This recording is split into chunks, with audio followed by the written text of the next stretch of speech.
Arthur. My name is Badat, and I am one of the officers of MINISA in press department. It's great having you here, and we are really grateful that you come here as a guest speaker. And firstly, could you please tell about which area of UNICEF's work are you most passionate? Well, thank you very much, Baghdad. It's really a great pleasure to be at the Nazarbayev Intellectual School here in Aktau. My first visit to Aktau. It was fantastic to engage with you and all your fellow students here. I am very impressed with the school, but also the quality of the pupils that I spoke to today. And we had great discussions. So coming to your question about the parts of the work of UNICEF that I'm most excited about here in Kazakhstan, I could mention many, but I think the most exciting part of the program here in Kazakhstan is actually our volunteering program. It's still a relatively new program for us in UNICEF. We only started it in 2020, which, as you know, was the year of volunteers here in Kazakhstan. And it has grown from strength to strength. So since we started in 2020, we've already engaged almost 10,000 young people in this volunteering program. And through them, we have reached hundreds of thousands of children already around the country. Now, the reason I'm so excited about it is that young volunteers have a lot of energy, have lots of creativity when they actually work with us on certain themes that affect children. We volunteered on lots of different themes already. We started it in the time of COVID-19, so the first wave of volunteering was very much around how children and youth can keep themselves healthy and sane in these difficult times of COVID-19. Since then, we've tackled many other themes. So we did one wave of volunteering around anti-bullying. Bullying is also a big problem here in Kazakhstan. We work together on eco-friendly living, essentially trying to live a life free of plastic. We are now working on things such as mental health, also topics such as being safe in case of natural disasters. And in all these waves that we have, young people really show that they have lots of creativity, lots of initiative, and I'm always simply amazed by the results that these young volunteers are achieving for children. And the best thing is, to finish my answer to this question, that I think through this program we really plant a seed of awareness of child rights in the hearts and minds of our young volunteers. And even though they will not be necessarily volunteers with UNICEF for a long time, I think they will carry that notion of child rights and use it as they grow into adults, as they become parents, as they get positions of responsibility in government or elsewhere. And I think this will really help to get greater respect for child rights embedded into society here in Kazakhstan. What difficulties have you faced as a representative, and how did you solve them? So the biggest challenge that I face in my job as a representative, which, by the way, I consider myself very lucky to have this job. I think it's a fantastic job, and it feels great to be able to do something meaningful for the children of this beautiful country. But the challenge that I have is, how do we achieve change fast enough and for a large number of children? So often in the UN we do fantastic projects, but they don't necessarily reach an awful lot of children. And for me, I know that children cannot wait, right? We cannot wait for a generation until we bring good things to all the children of this country. So I always have discussions with my team about pace and scale. Pace, so how can we make things happen more quickly? And scale, how can we go from hundreds of children to millions of children who are affected by our programs? So that's the struggle that I have faced. Solutions, I'm not sure I can say that we really found full solutions for that problem. But one of the things that I think is very promising is our partnerships with the private sector. So in the past few years, we have become much more actively engaged with business sector in Kazakhstan. And I think often the business sector can bring solutions for children that work more fast and that work at a bigger scale than sometimes we can achieve with government. So in UNICEF, we've actually established what we call a business advisory council.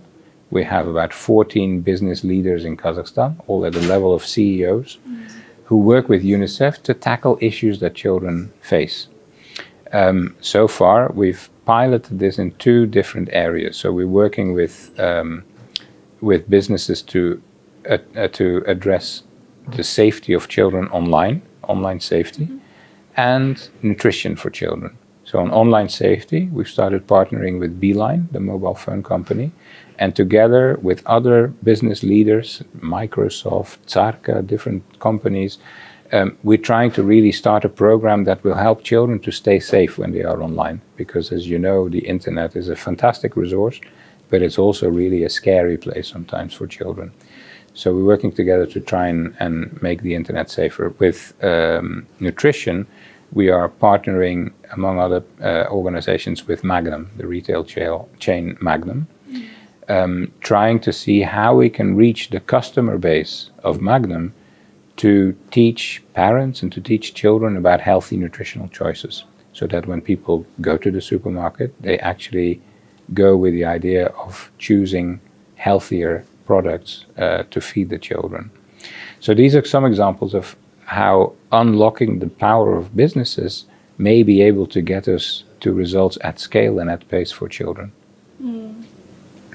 Okay, that's great. I would say one of the best solutions. And continuing the questions, what new projects are being supervised by UNICEF over the world and in Kazakhstan? Well, UNICEF is a very large organization, so it would take me a long time to tell you about all the new exciting things that are happening across UNICEF. But I would say that one of the top issues that we're now getting more and more involved in is the issue of climate change and how it affects children. Recently, UNICEF brought out a new report in the run-up to COP27 in Egypt that is titled "The Coldest Year of the Rest of Their Lives." Because of course 2022 was a year where all the records in terms of heat waves were broken. Yet we know that this in history is going to be one of the coldest years, because the frequency of these heat waves, the intensity of these heat waves will only increase. And sadly, this is going to affect children. So children are feeling the health impacts of these heat waves. They are facing the impact in terms of drought and food security, a whole variety of ways in which children are affected. So as UNICEF around the world, we are getting more and more involved in projects that aim to help children cope better with the impact of climate change.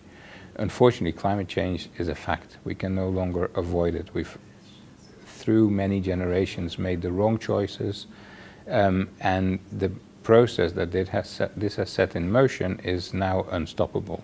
But we can help young people to adapt better to climate change.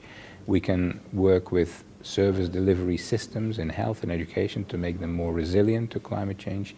And of course, we need to work with young people and with society overall to try as much as possible to reduce emissions and to at least reduce the rate at which the Earth is warming up, because it really is a very worrying picture. So here in Kazakhstan as well, we're increasingly engaging in that topic, because we need the inspiration and the energy and the leadership of young people to try and get ready for these big changes that are coming. Okay. Right now in Kazakhstan, what are the most popular problems, and how does the UNICEF helps with them? So UNICEF works in close collaboration with the government of Kazakhstan. The way we formalize our collaboration is through a country program of collaboration. So we currently have a 5-year program that focuses on 3 core areas. It focuses on health and nutrition, on education, and on child protection. So I would say that in each of these areas there are important priorities that we're trying to address. The ones that I would highlight perhaps are in the child protection sphere, the issue of violence against children.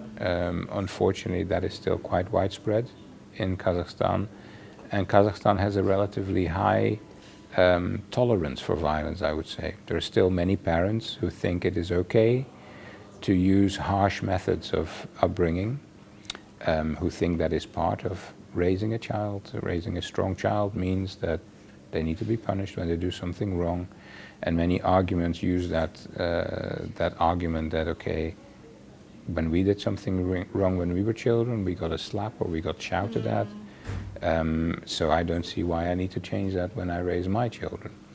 But we know that the impact of violence on children is actually quite severe. It impacts their health, it impacts their mental health, it impacts their ability to form trusting relationships with others. So it needs to change. Violence, of course, doesn't only happen in the home, it also happens at school, it happens between peers. Bullying is a big problem also in schools in Kazakhstan. So that's a top issue that we need to address together. And the other one that I would mention among the many programs we work on is the issue of mental health of young people. These are very difficult times for adolescents growing up. It's always difficult to be a teenager because everything is changing about your life, everything is changing in your body, hormones are running wild. But these years it's even harder. I think COVID-19 was a very difficult period for adolescents to deal with. The things that are happening in this region now in terms of war and the threat of war, that's also having a big toll on adolescents' well-being. So I think we need to pay attention to that. And Kazakhstan, unfortunately, has a long history of young people struggling with mental health. The key thing we're trying to do is to open up, to make it possible to open up about mental health struggles that young people have. So to use that phrase, we want people to know that it's okay not to be okay. All you need to do is talk about it. A problem that is shared is a problem that is halved, we always say. If young people are feeling anxiety or are feeling depressed and they have no way to open up about it, they have no one close to them who they trust enough to open up about it, that is when young people actually get really deep into troubles, and it may even lead to very desperate measures that they take. We can avoid it by making sure that young people can actually talk about it, that they have an adult or peers that they can go to share their concerns and get some support. As you said about COVID-19, and it's one of the hardships that young people had to go through. Right now there's a new version of that, Omicron, and it is very dangerous to children, and it started expanding in Kazakhstan. What are the actions are taken by UNICEF or being done by UNICEF to reduce the number of infections? Yeah, so you're absolutely right, Baghdad. The COVID-19 pandemic is not yet over. There are new strains of the virus that will keep on developing. The key thing that we can do in order to draw a line under this pandemic is to get people vaccinated, and to get people vaccinated around the world. As long as the virus is circulating, new variants of this virus will keep on emerging, and every new one will pose risks to people. What is good, of course, is that as the pandemic further develops, the strains that are now coming to the fore, they tend to not cause such extreme effects, health effects in children or in adults anymore than they did before, right? So you see that the occupancy of hospital beds is much lower than it was in the earlier stages of the pandemic. You also see that the death toll is actually much lower than it was before.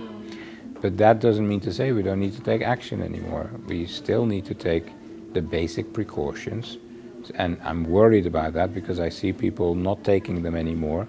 But if you have any symptoms that could indicate COVID-19, of course, to stay at home. Don't go to school, don't go to work. Stay at home, isolate.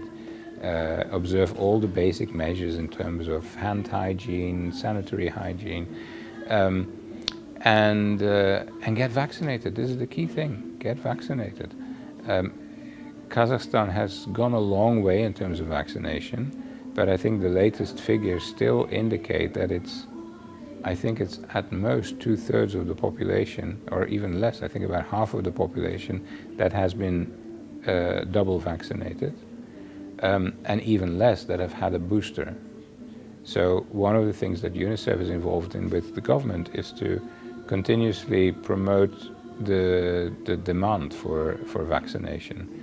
And one really important element of that is fighting misinformation and disinformation about vaccines.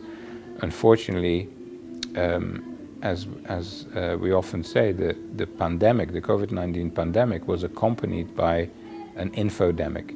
There was a wave of misinformation, myths, false conspiracy theories that were being spread on the internet, on social media, and unfortunately it made a lot of people hesitant about stepping forward and being vaccinated.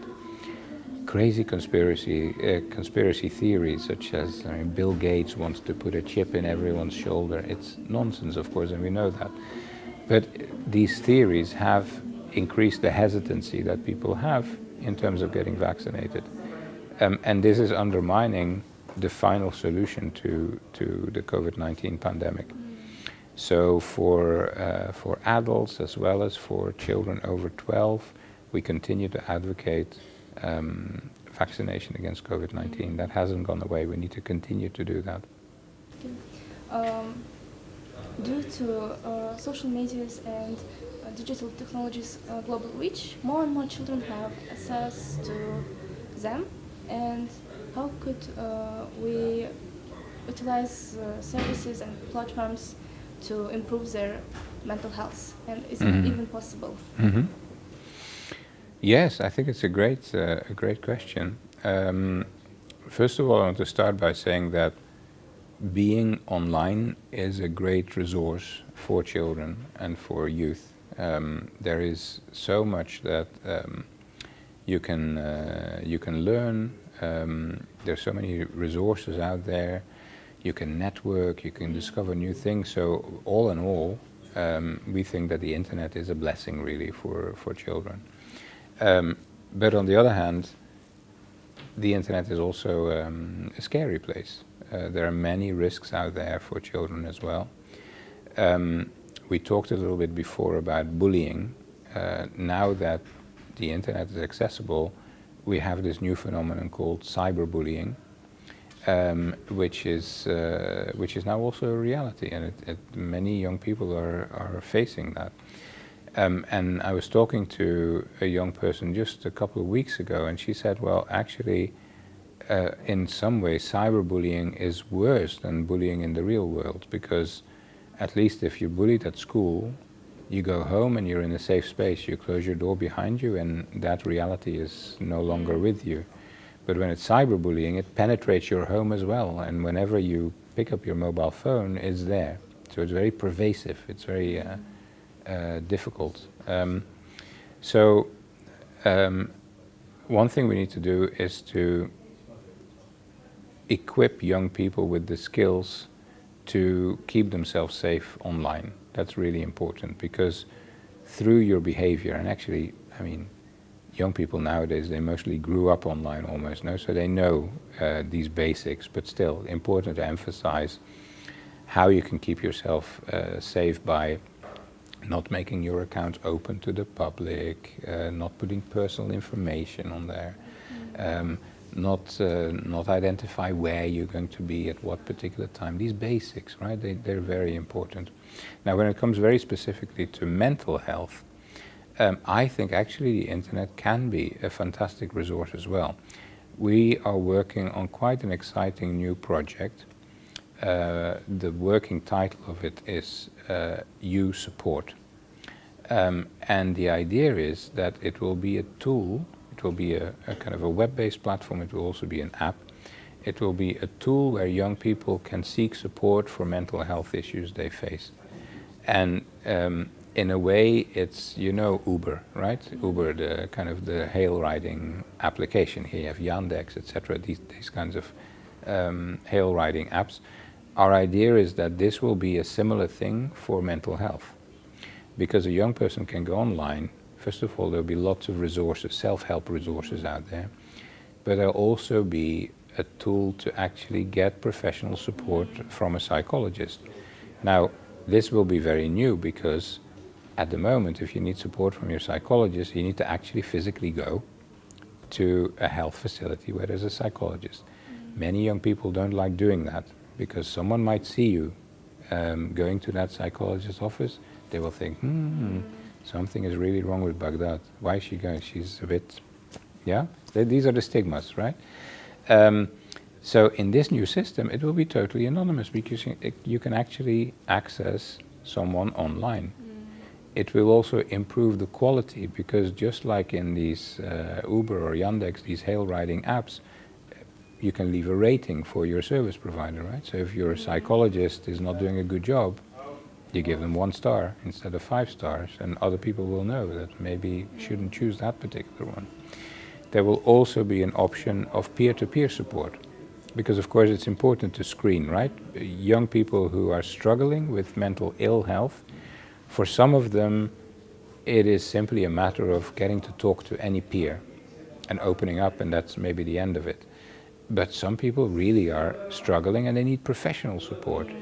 So you can screen, there will be some screening tools on there, and on the basis of that we'll be able to channel the people who really need support to the professional service providers.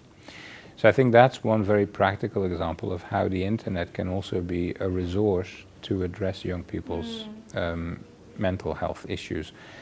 And important to note that we've been asked as a UNICEF country office in Kazakhstan to develop this platform, but the idea is that this becomes a platform for the entire region. So we're developing it in such a way that we can apply it everywhere, be that in Kazakhstan or in Montenegro or even in Ukraine. The same platform will be operational. Well, that's really great ideas, I'd say. And this question will be one of the interesting ones because it is linked to upbringing. Nowadays, children are cherished, but in the past, parents were more tough with their children, and people think that it made them more stronger and disease resistant.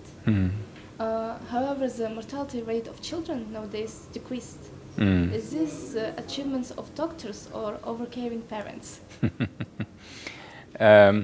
Well, there's lots of topics in this one particular question. First of all, when it comes to the mortality rate, Kazakhstan has made great progress in reducing infant and under 5 mortality in particular. So since independence, it's like a 5-fold decrease in infant and under 5 mortality. And that's really wonderful. Now, what is the reason for that?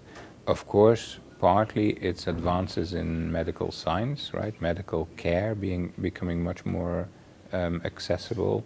It's partly related to ways of upbringing as well. So lots of different factors. Economic well-being actually is a big factor as well, right? The poverty rate has also decreased, which means that parents can provide better for their young children, and therefore, of course, the chances of mortality are also lower. So it's a whole complex of factors. I don't think it's so much related to parents being more caring or being more cautious, because in fact most of the mortality amongst children is actually in the early years of life. These are the most risky years, right? Most of the deaths of children actually happen before the 5th birthday somehow. But there's another element of your question, which is about how children are raised nowadays. And it's absolutely true that parents are different nowadays, right? And I see it myself when I compare my childhood, when I grew up in the Netherlands. I mean, I would walk to school myself in my village in the Netherlands, even from when I was like 7 years old. I would not dream of making my own children do that. I think, well, it's very irresponsible, right? I would go out with my friends to play in the forest the whole day. And I just knew, okay, 6 o'clock I need to be home because dinner will be on the table. We had no mobile phone. Anything could happen in that forest, but my parents didn't worry about it. So it's true that the world has changed and that parents have become much more cautious, perhaps, with children. And to an extent that's right, because the risks children face are higher now, perhaps. But it's also important for children, of course, to learn to manage risks by themselves. So I think it's important for parents also not to be overprotective, and to still allow children to make mistakes and to find ways to cope with problems they encounter. So, yeah, that's a complicated answer to your complicated question. Thank you. Going further to the topic of upbringing, many parents make the same mistake, and what is a mistake? And experts say that being a good parent in the 21st century is much harder than in the centuries before us. And what is your opinion on that? Mm-hmm. So I think the biggest mistake that parents make is not actually spending enough quality time with their children. And I agree to an extent with this notion that it's harder to be a parent, because I think parents nowadays are also incredibly busy doing their jobs, but also with digital technology. They are very involved in, I don't know, social media, things they do. And we very much live in this time now where we have a 24/7 online kind of life, right? So there's a lot of distraction as well. So I often see parents, yes, they're with their children, but they're on their phone at the same time. I think the biggest gift you can give to your children is dedicated attention. When you don't have your gadget and you really engage with your child, you're there with them at their level, spending time as they want to spend time. And if you can do that for even a short period of the day, every day, it really improves the quality of the relationship you have with your children. So I have a fairly busy job, of course, but there is one thing I never break, one tradition I never break, unless, of course, I'm on a business trip. So I will read every evening. I will read to my children as they're going to sleep. There's a bedtime story every single evening, and I never miss it. And if for whatever reason I have to miss it, the kids are upset because they've become very used to this tradition. And even though that's not a great amount of time, it may be only like 15 minutes or so that we read a couple of books, but it becomes a very important bonding moment. What's really important, I think, in the 21st century is to have a trusting bond with your children. Because I want my children to be able to come to me with any difficulties. We talked about online safety. If my children are online and something happens, someone approaches them or they see something they're uncomfortable with, I want them to come to me, and I want them to feel safe in sharing that problem with them. If they face any kind of anxiety, or they're struggling with something at school, or they're being bullied, I want them to come to me and open up and we can have a conversation. You can only reach that trusting bond with your child if you're going to spend quality time. Not, I'm on WhatsApp and the child is talking, yeah. It's not serious, right? So I think the mistake is not spending enough time. Now, in Kazakhstan, I think this message is particularly strong for fathers. I think fathers are grossly underinvesting time in children, and this is a problem. Mothers are more involved, much more involved in the upbringing of their children than fathers are. And I think if we can get fathers more engaged with their children, and if we can get fathers to build more of a trusting bond with their children, it's going to be to the benefit of the children, but also to the benefit of the fathers. Thank you so much for participating in this interview, and it was really a pleasure to me to have your time, to have your effort, and having you here. Thank you so much. Thank you so much, Baghdad. The pleasure was mine. Lovely to meet you and all your colleagues here at Nazarbayev Intellectual Schools in Aktau. Thank you.